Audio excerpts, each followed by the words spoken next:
સુરતના લિંબાયત ગોવિંદનગર ખાતે મૂર્તિ વિવાદને લઈને હિન્દુ સંગઠનો દ્વારા લિંબાયત પોલીસ સ્ટેશન ખાતે વિરોધ પ્રદર્શન કરવામાં આવ્યું।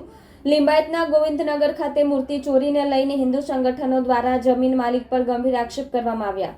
લિંબાયતમાં મૂર્તિ વિવાદના કારણે હિન્દુ સંગઠનોનો પોલીસ સ્ટેશન ખાતે વિરોધ પ્રદર્શન કર્યું હતું। ઘટનાના સંદર્ભમાં ગોવિંદનગર સ્થિત એક પ્લોટ પર મૂકવામાં આવેલી હનુમાનજીની મૂર્તિ ચોરી ગઈ હોવાનું ફરિયાદ નોંધાવતા પોલીસે તપાસ શરૂ કરી છે। આ પ્લોટના માલિક સાથે મૂર્તિ મૂકવાના મામલે પહેલા પણ વિવાદ થયો હતો।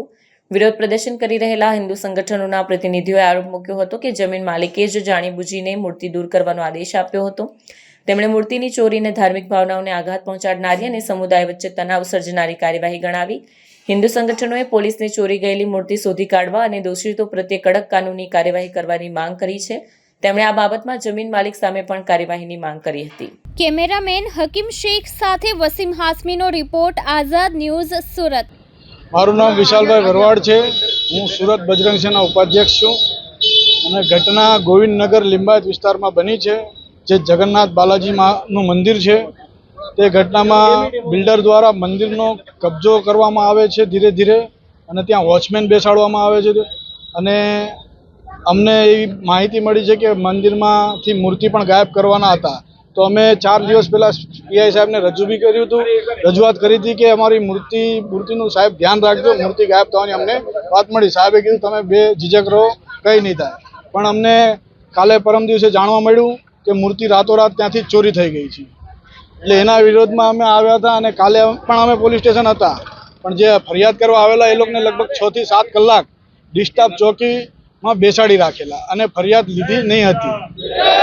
તો હવે આજે અમે બજરંગ સેના દ્વારા અને બીજા હિન્દુ સંગઠનો દ્વારા અહીંયા લિંબાયત પોલીસ સ્ટેશનમાં વિરોધ પ્રદર્શન કરીએ છીએ કે અમારી એફઆઈઆર ફાટવી જોઈએ।